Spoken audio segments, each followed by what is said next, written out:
Assalamualaikum warahmatullahi wabarakatuh. Bismillah, alhamdulillah, wassalatu wassalamu ala Muhammad ibn Abdillah wa ala alihi wa ashabihi wa mawalah. La haula wa la quwata illa billah. Para santri, mahasantri kampus YIN yang sangat saya banggakan, kita bertemu kembali pada kajian kitab Fathul Qorib. Semoga pertemuan demi pertemuan membawa manfaat untuk kita semua. Amin. Lillahilah wa li syafaati Rasulillah sallallahu alaihi wasallam wa ila hadratil muallif wa ila masyayikhina wa talamidina wa talamidatina. Lahumul Fatihah. A'udzubillahi minasyaitonir rajim. Bismillahirrahmanirrahim. Ar-Rahmanir-Rahim. Iyyaka na'budu wa iyyaka nasta'in. Shiratal ladzina an'amta 'alaihim ghairil maghdubi. Bismillahirrahmanirrahim. Faslun wa arkanus sholati utawi piro-piro rukune sholat iku thamaniyata asyara ana 18 apane ruknan rukune. Rupane 18 mau rupane an-niyatun niyat wal qiyamu lan ngadeg ma'al qudrati sartane kuwasa wa takbiratul ihrami lan takbiratul ihram wa qiraatul fatihati lan maca fatihah wa bismillahirrahmanirrahim utawi ayat bismillahirrahmanirrahim iku ayatun ayat minha saking fatihah.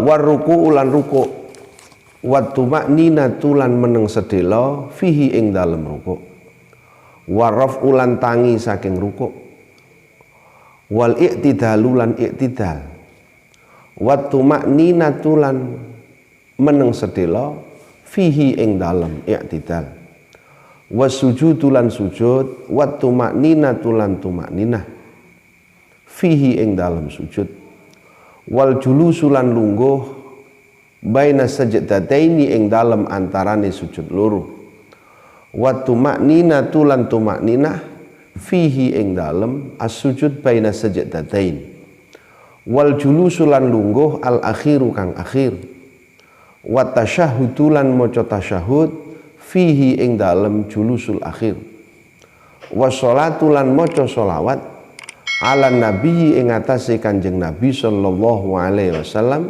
fihi ing dalem at-tasyahud fihi wa taslimatu lan uluk salam al-ula kang awal wa niyatul khuruji lan niat metu minas sholati saking sholat wa tartibul arkani lan ngurut-ngurut piro-piro rukun alama ing atase keterangan zakarnahu kang nutur sapa ingsun ing ma wa sunanuha utawi piro-piro kesunahane sholat qabla dukhuli ing dalem sadurunge mlebu fiha ing dalam sholat iku syai'ani rong werna rupane al adzanu adzan wal iqamatu lan iqamah wa ba'da dukhuli utawi kesunahane sholat ing dalam sause mlebu fiha ing dalam sholat iku syai'ani ana rong werna rupane at-tasyahhudu tahiyat al awwalu kang awal wal kunutu lan kunut fi subhi ing dalam sholat subuh wa fil witri lan ing dalem witir fin nisfi ing dalem separo atsani kang kaping pindho min syahri ramadhana saking wulan Ramadan. Segitu dulu saya terangkan, nanti kalau waktunya masih kita sambung kembali kelanjutannya. Bismillahirrahmanirrahim. Materi berikutnya untuk para santri juga maupun para pemirsa di channel YouTube ini, kita membahas tentang rukun-rukun sholat. Wa arkanus sholati thamaniyata asyara. Kemarin sudah saya sampaikan bahwa apa itu rukun dan apa itu syarat. Kalau syarat harus terpenuhi sebelum kita sholat. Kalau rukun ini adalah sesuatu yang harus kita penuhi ketika kita melaksanakan sholat. Itu rukun.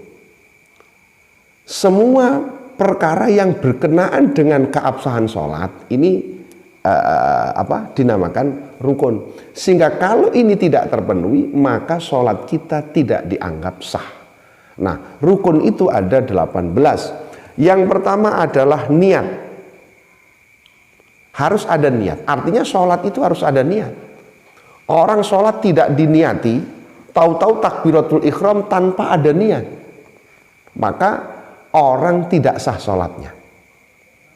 Ini, katakanlah begini, ada orang sholat Allahu Akbar, dia takbiratul ihram, tapi di dalam hatinya tidak ada terbersit untuk niat. Apa itu sholat duhur, apa itu sholat maghrib, apa itu sholat Jumat, apa ini sholat hari raya, ataupun sholat-sholat yang lain, tahu-tahu takbiratul ihram tanpa ada niat, maka sholat yang kita lakukan, juga ibadah-ibadah yang lain termasuk puasa, zakat, maka itu tidak dianggap sah jika ini tidak ada niat. Maka yang pertama yang harus kita lakukan di dalam ibadah sholat harus ada niat. Katakanlah begini, sholat maghrib, usolli fardal maghribi makmuman, harus ada seperti ini di dalam kita sholat. Cuma yang harus kita perhatikan bahwa di dalam melaksanakan niat itu cukup di dalam hati. Ini loh, cukup di dalam hati, tidak dilafalkan. Melafalkan niat, mengucapkan niat usolli fardal maghrib makmuman, itu hukumnya sunnah.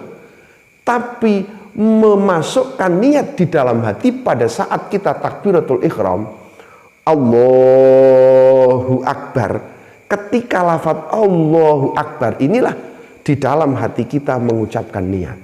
Usolli fardul maghribi, usolli fardul jum'ati, usolli sunnata tarawihi, ataupun niat-niat sholat yang lain. Itu harus berada pada saat takbiratul ihram. Inilah. Sehingga Anda yang hari ini sudah terbiasa melaksanakan sholat, tapi hatinya kosong, harus dibenahi. Karena itu tidak sah di dalam sholat Anda. Niat itu harus berada di dalam hati. Fa'amman niyatu famahaluha fi qalbin nawi. Niat itu tempatnya berada di dalam hatinya orang yang niat. Ini loh. Jadi puasa, berzakat, sholat, wudhu. Wudhu pada saat basuh muka, tapi melafatkan niat pada saat basuh tangan, nawaitul wudhu'a li raf'il hadasil asghar, itu hukumnya sunnah. Tapi kewajiban mengungkapkan niat di dalam hati pada saat membasuh muka, itu wajib.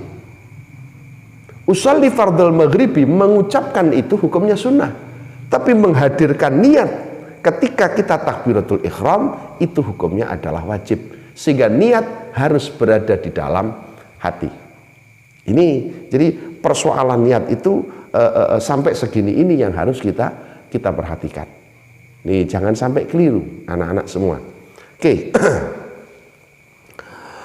Kemudian berikutnya adalah setelah niat, yang rukun yang kedua adalah wal qiyam ma'al qudrah. Berdiri bagi orang yang mampu. Ini. Jadi berdiri bagi orang yang mampu. Artinya untuk sholat wajib ini, untuk sholat wajib. Jadi untuk sholat wajib, ketika Anda ini berdiri, mampu, maka Anda wajib berdiri. Tapi untuk sholat sunnah, sekalipun Anda ini mampu untuk berdiri, tetap saudara diperbolehkan sholat dengan cara duduk untuk sholat sunnah. Katakanlah sholat rawatib, Anda qobliyah ba'diyah dengan cara duduk, boleh. Tapi untuk sholat wajib, gak oleh. Karena syarat, karena rukun di dalam sholat, berdiri ini harus dipenuhi. Tapi bagi orang yang mampu. Tapi bagi orang yang tidak mampu, maka boleh dia dengan cara berduduk ataupun yang lain. Ini berdasar hadis Nabi Muhammad SAW. Satu ketika sahabat Imran bin Husain, itu beliau itu bertanya kepada Nabi, ya Rasulullah, kanat bi bawasir, fasaltu Rasulullah anis sholah. Saya ini terkena penyakit ambeien. Kemudian aku bertanya kepada Rasulullah SAW, faqalan Nabi sholli qa'iman. Kata Nabi, beliau jawab, sholatlah dengan cara berdiri. Kamu terkena penyakit ambeien, nah, maka sholatlah dengan cara berdiri. Tapi fa'ilam yastati faqaidan. Nek ngadeg awakmu gak iso, lungguh. Silahkan kamu duduk. Fa'ilam yastati fa'ala jambin. Kalau kamu masih tidak mampu lagi, silahkan kamu dengan cara tidur, terlentang. Ini dalam riwayat lain Imam An-Nasai mengatakan begini, fa'ilam tastati famustalqiyan. Tidak fa'ala jambin, tapi famustalqiyan. Nek lungguh gak iso, istilqa, dengan cara terlentang, turun lumah. Nah, seperti itu. Diteruskan oleh ayat ini, oleh hadis Rasulullah, la yukallifullahu nafsan illa wus'aha. Allah itu tidak akan membebani seorang hamba di luar batas kemampuannya. Kalau memang ternyata dia tidak mampu berdiri, maka Allah memeringankan beban itu sehingga diperbolehkan untuk duduk. Ingat, Allah sampaikan la yukallifullahu nafsan illa wus'aha. Allah tidak akan membebani seorang hamba di luar batas-batas kemampuan yang ia miliki. Lo gak iso ngatek ya lungguh ya gak apa-apa. Meskipun maaf, syarat Anda untuk sholat harus dengan cara berdiri. Nah, ukurannya wong sing iso ngadeg apa gak iku nandi. Iki sakjane aku iki iso ngadeg apa gak? Saya ini boleh duduk apa tidak? Ukurannya adalah ketika Anda ini berniat untuk berdiri, maka Anda terjatuh, maka Anda sudah diwajibkan, maka Anda diperbolehkan untuk duduk. Tapi nek guru mumet ukur-ukur, pusing sederhana, kemudian Anda minta duduk, ya gak oleh. Gitu loh. Anda benar-benar tidak mampu untuk berdiri. Bukan pusing, aku mumet, aku tak sholat lungguh. Lelek mumet itu sampai sak piro. Pusingnya itu sampai seberapa? Kalau hanya pusing, sekedar pusing, maka Anda tidak boleh. Anda sholat dengan cara duduk. Ini. Oke, berikutnya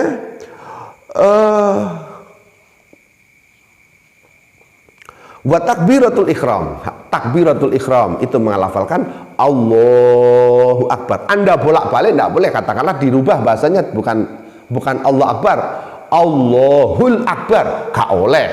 Utawa dirubah Allahu Kabir, ya gak oleh. Jadi redaksi takbir itu hanya Allahu Akbar. Anda berubah menjadi Allahu Kabir, Allahul Akbar, atau dibalik. Nah, ini Akbaru Allah, tidak boleh. Ditambah wawu, wallahu akbar, itu semuanya tidak boleh. Harus satu rangkaian kata Allahu Akbar. Cik ini bener nak ibadah, nduk. Cik ini bener nak ibadah, le. Ini anak-anak semua yang saya cintai. Para pemirsa juga dimanapun Anda berada, ini yang harus Anda tekankan.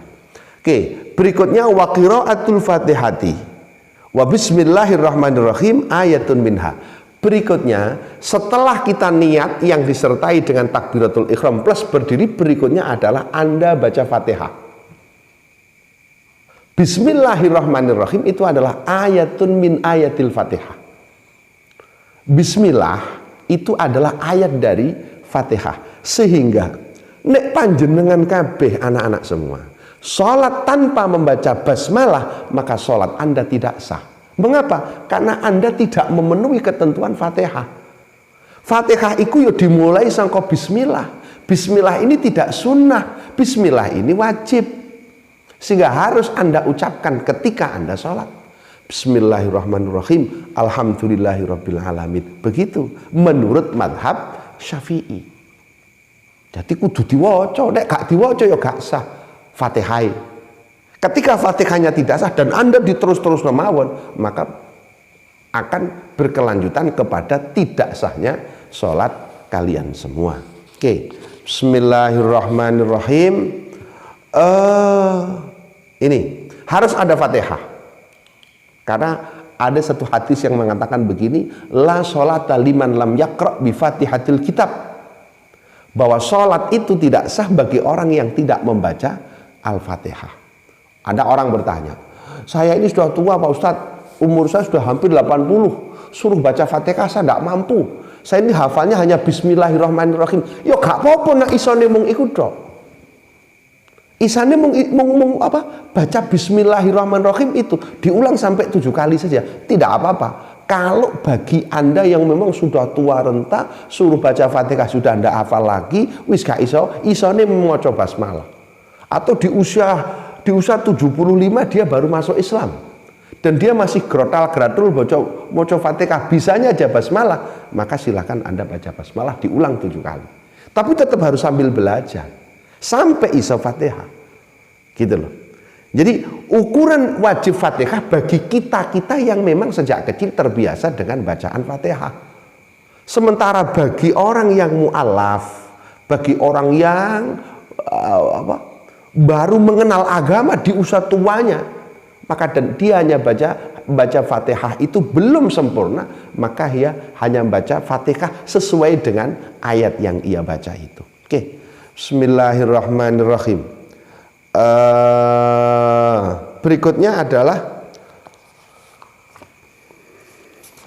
waruku'u fihi waruku'u wa tuma'ninah fihi. Ruku' sekaligus tuma'ninah. Batasan ruku' itu kayak blapak iku cah. Ini kayak tangan saya ini. Nah, jadi begini. Kak dingkul ini gak seperti ini, tapi ini kayak papan. Kalau sebagaimana papan ini ruku seperti ini, kemudian tangan seperti ini batasannya wong ruku. Nah, ruku iku kudu diwehi tumakninah. Tumakninah itu diam sebentar, sekira lafaz subhanallah. Habis ruku iktidal juga diam sebentar, kemudian ada tumakninahnya, kemudian sujud, kemudian duduk di antara dua sujud, kemudian sujud lagi, maka itu menjadi rukun. Catatan yang harus kamu ingat, apa toh tumakninah ini? Tumakninah itu diam sebentar sekira lafaz subhanallah. Jadi kalau kalian sholat dengan sistem ketergesaan, Allahu Akbar, Allahu Akbar, ini sholat seperti apa? Sholat itu bukan sekedar wujudus sholat, tapi sholat itu iqamatus sholat. Bukan sekedar pokok sholat, tidak. Tapi bagaimana kita bisa menerapkan pemahaman sholat itu dalam kehidupan kita. Jadi benar-benar sholat ya temenan. Mulai terawih itu coba masya Allah, hampir tidak ada tumakninah. Ini tidak sah. Sholat yang tidak ada tumakninah gak sah loh. Anak-anak ini mohon ini dipahami bahwa sholat yang tidak ada tumakninahnya, Allah Akbar, ini tidak sah karena Anda tidak tumakninah. Sapiro atau suwene tumakninah itu kan hanya sebentar. Nah, inilah ya. Ini oke. Berikutnya kemudian rukun-rukun sholat berikutnya adalah al-julusul akhir, duduk akhir itu, duduk tahiyat akhir itu loh, duduk akhir namanya duduk tawaruk. Iku yang kaki kalian masuk ke dalam, pantat kalian menempel di lantai, itu namanya julusul akhir. Itu wajib di dalam sholat. Ini oke. Berikutnya wat tasyahud fihi wassalah ala nabi sallallahu alaihi wasallam fihi. Di dalam duduk terakhir ini Anda harus baca tasyahud. At-tahiyatul mubarakatus sholawatut thayyibatulillah. Itu ada tasyahud akhir di situ, wajib. Sekaligus wajib membaca sholawat atas Nabi. Allahumma sholli ala sayyidina Muhammad. Wajibnya mau sakmono iku lho salat. Ditambahi wa ala ali sayyidina Muhammad kama sholaita ala sayyidina Ibrahim wa ala ali sayyidina Ibrahim, ditambah lagi wa barik al. Itu hukumnya sunnah. Tapi wajibnya bacaan tahiyat at-tahiyatul mubarakatuh sampai as-sholatu ala nabi Allahumma sholli ala sayyidina Muhammad. Itu yang wajib di dalam sholat, itu rukun. Selebihnya sunnah. Wa taslimatul ula, di dalam sholat itu yang wajib, rukun yang nomor berikutnya adalah yang nomor 17 adalah at-taslimatul ula, salam yang pertama. Assalamualaikum warahmatullah. Anda belok kanan, ini belok kanan apa itu sih? Ini menghadap ke arah utara, ya, ke kanan begitu, maka itu wajib. Sementara yang kedua itu hukumnya sunnah. Jadi umpama ono wong salat assalamualaikum warahmatullah, selesai ya sudah, sah salatnya, tidak harus uluk salam yang kedua, karena salam yang kedua itu hukumnya adalah sunnah. Berikutnya harus ada tartib. Oke. Saya lanjut, faslun. Wa sunanuha qablatuhul fiha syai'ani. Dua hal yang disunahkan sebelum sholat, dua perkara. Nopo? Adalah adzan dan iqamah. Adzan itu hukumnya sunnah, iqamah itu hukumnya sunnah. Itu dua hal yang Anda lakukan ketika Anda melakukan sebelum Anda sholat. Oke, ini cukup. Berikutnya, wa ba'da dukhul fiha syai'ani. Kesunahan-kesunahan yang ada di dalam sholat dan itu berada di dalam sholat, itu ada dua. Ini siji napa? At-tasyahudul awal. Artinya begini anak-anak semua. Anda sholat maghrib, Anda sholat isya, Anda sholat duhur, Anda sholat asar. Sholat duhur, asar, maghrib, isya itu ada tasyahud awal, ada tasyahud akhir. Yang wajib di dalam sholat, bagian dari rukun sholat adalah tasyahud akhir.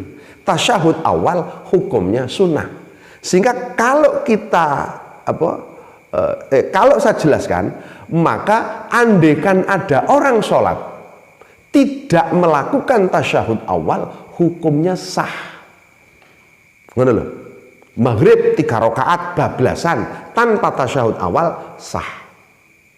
Karena apa? Tasyahud awal ini hukumnya sunnah, merupakan sunnah ab'ad. Nanti penjelasan apa itu sunnah ab'ad dan apa konsekuensinya ketika orang meninggalkan sunnah ab'ad akan dibahas pada pertemuan yang akan datang. Tapi itu yang harus Anda tahu, tasyahud awal itu hukumnya adalah sunnah.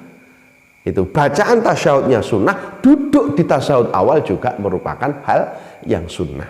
Sehingga andikan ditinggal, ya nggih mboten napa-napa. Zuhur 4 rakaat, Anda lupa tidak tasyahud awal, ya gak apa-apa.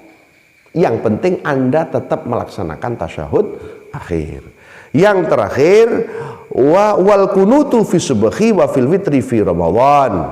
Ini kesunahan yang nomor 2 adalah kunut pada saat Anda melaksanakan subuh, sholat subuh, dan kunut di separuh yang akhir dari bulan Ramadan. Itu hukumnya sunnah. Sunnahnya sunnah ab'ad. Gitu loh. Artinya ini loh, anak-anak. Anda melaksanakan sholat subuh dengan kunut itu sunnah. Tapi andekan panjenengan semua ini melaksanakan sholat subuh tanpa harus membaca doa kunut, maka itu juga tidak apa-apa. Ini sah-sah semua. Witir Ramadan di separuh yang akhir Ramadan, Anda biasanya kan ada witir itu di malam 16 sampai terakhir ada witirnya. Kok witirnya ada doa kunut di rakaat terakhir yang ganjil itu ada kunut. Umpomo gak diwehi kunut piye? Ya gak apa-apa. Ngoten lho nggih. Karena itu hukumnya adalah sunnah. Itu mungkin yang dapat saya sampaikan bagi anak-anak semua. Semoga bermanfaat. Wallahul muwaffiq ila aqwamit thoriq. Assalamualaikum warahmatullahi wabarakatuh.